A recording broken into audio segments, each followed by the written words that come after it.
Hello friends, welcome to my channel. Here I solve LeetCode problems and prepare to the code interview. Today's problem number 2706. Buy 2 chocolates. You are given an integer array prices representing the prices of various chocolates in a store. You're also given a single integer money which represents your initial amount of money. You must buy exactly 2 chocolates in such a way that you still have some non-negative leftover money. You would like to minimize the sum of the prices of 2 chocolates you buy. Return the amount of money you will have left over after buying the 2 chocolates. Is there no way for you to buy 2 chocolates without ending up in debt? Return money. Note that the leftover must be not negative. So, in this problem, we need to find two prices which sum is minimum.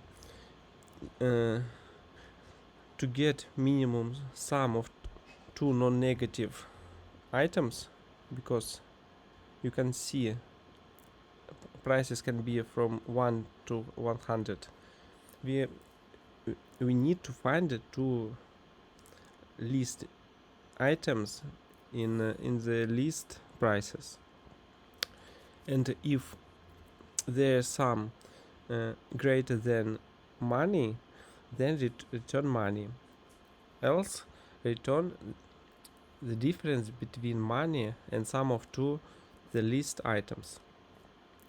So let's do it. First of all, we need to find the least items. We can do it by sorting least prices and get to first items. It will take O of n log n time complexity.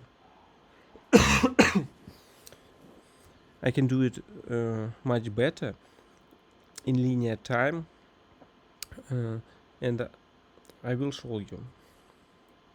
Let's do it. First of all, let's define two variables, min1 and min2.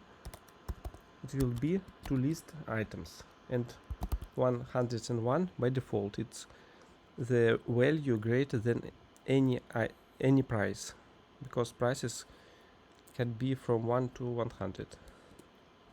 And let's go through prices. So for pricing prices, if current price less than min1, so min1 will be the minimum item of prices. In this case, set min2 the value from min1, because now previous minimum value will be the second value, and set min1 equals to price.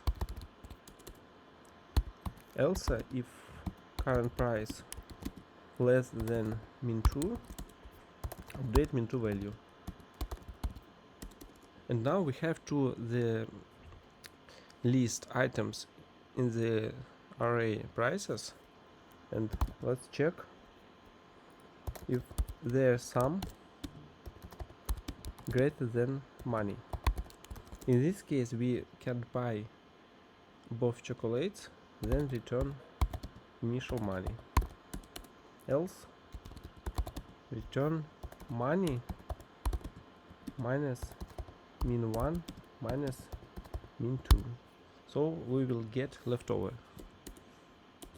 So let's check tests.